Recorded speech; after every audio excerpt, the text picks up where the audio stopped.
Hello बच्चों। आज हम लोग क्लास 7 में हमारी इंग्लिश रीडर बुक का लेसन 7 देखने चल रहे हैं और लेसन का नाम है द रिस्पॉन्सिबल किंग, जिसका अर्थ होता है जिम्मेदार राजा। बच्चों, एक राजा था जो अपने प्रजा की गैर जिम्मेदारी से बहुत परेशान रहता था। वो जब भी सड़क पर निकलता उसे कूड़े और पत्थर ही मिलते।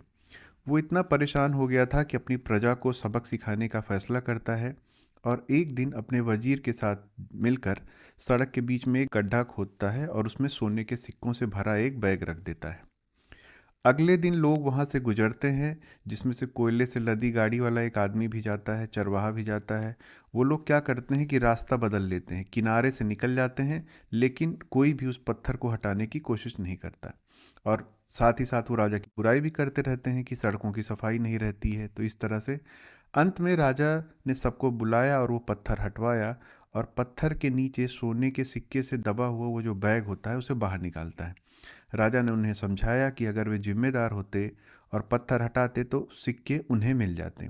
इससे लोगों को अपनी गलती का एहसास हुआ और वो लोग शर्मिंदा हुए और आगे से भविष्य में एक जिम्मेदार नागरिक बनने का वादा किया। तो बच्चों, इस कहानी से हमें ये सीख भी मिलती है कि हमें अपनी समस्याओं के लिए दूसरों को दोष देने के बजाय खुद जिम्मेदार बनना चाहिए।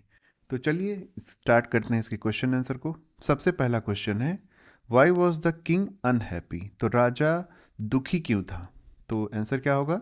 The king was unhappy because the people of his kingdom were is irresponsible. तो राजा दुखी था क्योंकि उसकी जो साम्राज्य था, उसके जो लोग थे वो गैर जिम्मेदार थे। अगला प्रश्न देखते हैं, what did the king see every time he went out in his chariot? तो जब भी राजा अपने रथ से बाहर निकलता था तो वो क्या देखता था? तो इसका आंसर क्या होगा? Every time he went out he saw stones and rubbish lying on the roads. तो जब भी वो बाहर निकलता था वो पत्थर और गंदगी को देखता था रोड पे पड़े हुए। फिर अगला प्रश्न देखते हैं, where did he put the gold coins? उन्होंने जो गोल्ड कॉइन्स थे, सोने के सिक्के थे, उसे कहाँ रखा था? तो he put the gold coins in a pit in the middle of the road.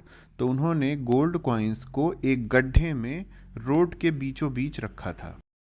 Next question क्या है, who covered the pit and with a big stone? तो किसने उस गड्ढे को बड़े से पत्थर से ढक दिया था? तो आंसर क्या होगा? द किंग एंड हिज वजीर covered the pit with a big stone. तो राजा ने और उनके वजीर ने मिलकर उस गड्ढे को एक बड़े से पत्थर से ढक दिया था। अगला क्वेश्चन क्या है, why did the people not remove the stone from the road?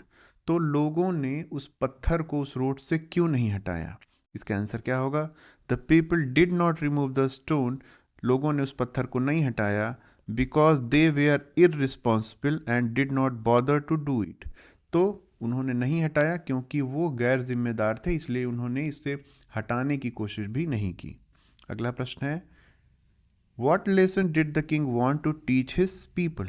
तो राजा अपनी प्रजा को क्या पाठ पढ़ाना चाहता था, क्या सीख देना चाहता था? तो आंसर होगा, the king wanted to teach his people to be responsible citizens by showing them that their laziness cost them the gold coins.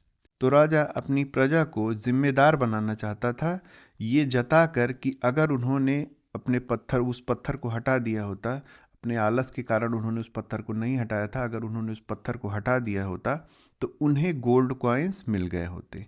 तो इस तरह से बच्चों हमारा ये पार्ट खत्म होता है। अगला है, राइट ट्रू और false for the given statement. मतलब जो सेंटेंस दिए गए हैं, अगर वो सत्य हैं तो उनके सामने आपको ट्रू लिखना है, अगर वो गलत हैं तो उसके सामने फॉल्स लिखना है।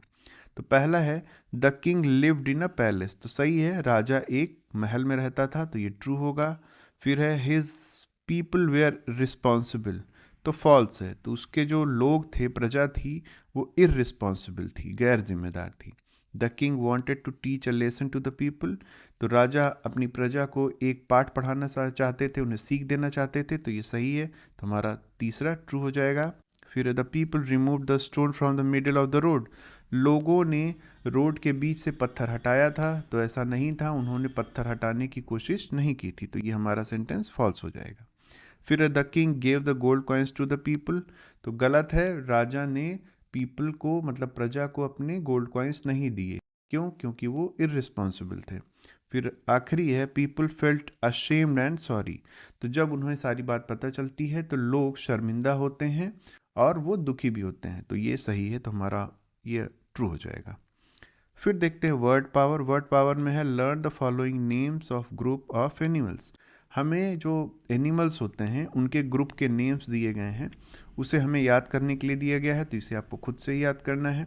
जैसे शीप और बर्ड्स का जो ग्रुप होता है उसको फ्लॉक बोलते हैं। इसी तरह बीज, मधुमक्खी के ग्रुप को हम लोग स्वार्म बोलते हैं।